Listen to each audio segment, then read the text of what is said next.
সকলের প্রিয় ছাত্রছাত্রী। এছাড়া রয়েছে আমাদের সাথে রয়েছে আমাদের যে সম্মানীয় সহকর্মীবৃন্দ, বিদ্যালয়ের শিক্ষিকা, তোমাদের শ্রদ্ধেয়া শিক্ষিকা দল।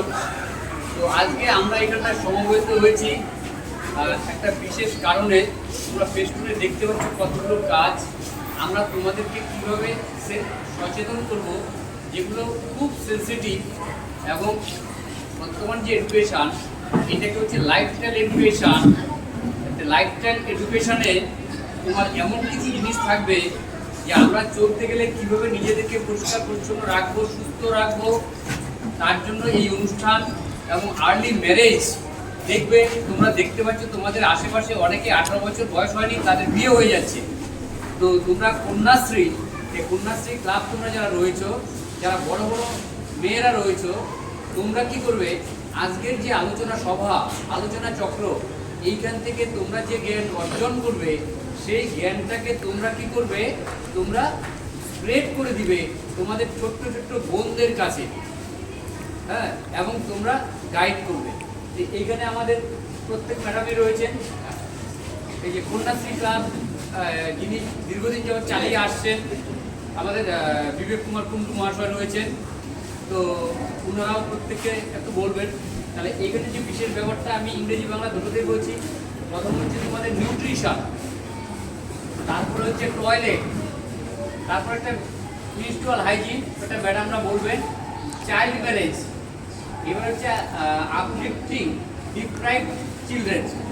তার মানে কি ঘটনা হচ্ছে, আমরা বাংলাতে দেখতে পাচ্ছি যে পুষ্টি, শৌচাগার, ঋতুস্রাবকালীন পরিচ্ছন্নতা, বাল্যবিবাহ এবং বঞ্চিত শিশুদের জন্য সংবেদনশীল বিষয়গুলো নিয়ে আজকে আলোচনা হবে। তো তোমরা এটা মনোযোগ দিয়ে শুনবে। এবার এই অনুষ্ঠানগুলো করা মানে এই নয় যে আমি শুনলাম গেলাম, কিছু কাজ করলাম না। তো তোমরা কন্যাশ্রী যারা আছো, এইগুলো শুনবে। যেমন পুষ্টি, এবার শরীরকে সুস্থ রাখতে গেলে পুষ্টির দরকার আছে। দেখবে তোমাদের এই সময় তোমাদের গ্রোয়িং বডি, তোমরা ছোটোর থেকে বড় হচ্ছ, ক্যালসিয়ামের ঘাটতি হয়, আয়রনের ঘাটতি হয়, বিভিন্ন ওষুধগুলো দেওয়া হয়, বিভিন্ন খাবারের মাধ্যমে এগুলোকে পূরণ করতে হয়। পরিমাণ মতো জল পান থেকে, মিনারেলস থেকে ধরে, ভিটামিন থেকে ধরে, এগুলো সবই তোমাদেরকে খেতে হবে পুষ্টির জন্য। বিভিন্ন ফল, বিশেষ করে সিজনাল ফুডগুলো, আমরা পুষ্টির উপর একটা অনুষ্ঠান করেছিলাম, তাই পুষ্টির জন্য আমরা কিছু কিছু ফলমূল দিয়েছিলাম। অ্যাটলিস্ট দিনে একটা ফল খাওয়ার চেষ্টা করবে, একটা ডিম খাওয়ার চেষ্টা করবে, যেগুলো স্বাস্থ্যের জন্য ভালো। তোমরা শরীর যদি ভালো থাকে, ভালো শরীরের মধ্যে একটা ভালো মন থাকে, তো এই জিনিসটা ভালোভাবে মনে রাখবে। এবার শরীর সুস্থ না থাকলে কী হবে, তোমার বডি সাউন্ড হবে না, সাউন্ড বডি না হলে সাউন্ড মাইন্ড থাকবে না, সাউন্ড মাইন্ড থাকলে এডুকেশনে মনোযোগ থাকবে না। কারণ আমিও একসময় কুয়ে পাওয়া রোগী ছিলাম। কুয়ে পাওয়া মানে বোঝো, ক্রিকেট পেশেন্ট। এবার আমার মা যখন কোলে আলিপুরদুয়ারে নিয়ে যেত, তখন ট্রিটমেন্টটা আলিপুরদুয়ারেই হতো। আমার বাবাকে সুস্থ করেছিলেন। তখন বলতো যে রিকেট রোগীর পেশেন্টের চোখ দুটো নষ্ট হয়ে যাবে, তুমি তো ছেলে মানুষ, একটু যত্ন করুন। তো তখন আর্থিক অবস্থা বা পরিকাঠামো যেটা ছিল, পরিবেশ খুব খারাপ, মানুষ দুবেলা দুমুঠো খেতে পারতো না। তখন ভুট্টার ছাত্র মাইলোর খোল বা বোল্ডার চালের ভাত, আমরা তাকিয়ে থাকতাম রেশন দোকান থেকে কখন চাল আসবে, সেদ্ধ হবে, জল গরম হচ্ছে। কারণ এগুলোকে সেদ্ধ করে ভাতে কনভার্ট করতে অনেক সময় লাগে, সেই অভাবটা ছিল।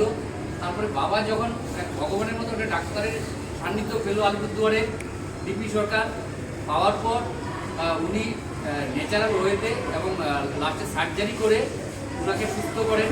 তারপর বাবা বাড়িতে ফেরার পর যে পথ্যগুলো দিয়েছিল, সেই পথ্য খেয়ে নাকি আমার চেহারা চেঞ্জ হয়। তার মানে সেই পুষ্টির বলে আমি এখনও সুস্থ আছি। যাই হোক, একটু পড়াশোনা করে তোমাদের পড়াতে পারছি। তো পুষ্টি আমাদের জীবনে অত্যন্ত গুরুত্বপূর্ণ। এবার হচ্ছে টয়লেট। তোমরা দেখবে, তোমরা হচ্ছে মায়ের, দেখো তোমরা আমাদের সন্তান সম, আমারও মেয়ে আছে, হ্যাঁ, তোমরা মায়ের জাত। আমি বারবার বলে থাকি, মেয়েরা হচ্ছে মায়ের জাত। তাই মেয়েদের সেই দেশ তত উন্নত হয় যে দেশে মেয়েদেরকে, মহিলাদেরকে বেশি সম্মান করতে পারে, বেশি বলতে তার প্রাপ্য সম্মানটুকু দিতে পারে, সেই দেশ উন্নত হয়। স্বামী বিবেকানন্দ বলে গেছে। তো এইখানে সেই সম্মানটা যাতে দেখায়, অসম্মানিত হলে সেটা জানাবে। আর কন্যাশ্রী ক্লাব যারা রয়েছে, তারা যে আর্লি ম্যারেজ হচ্ছে, চাইল্ড ম্যারেজ খুবই ক্ষতিকারক, শরীরের জন্য ক্ষতিকারক। নিজের পায়ে দাঁড়াতে পারছো না, তো এখনকার যুগ মনে রাখবে যে মেল মানে ফিমেল মানে মেল অ্যান্ড ফিমেল যারা আছে মানে men and women are equal তাই আসতে তারা সবাই এক।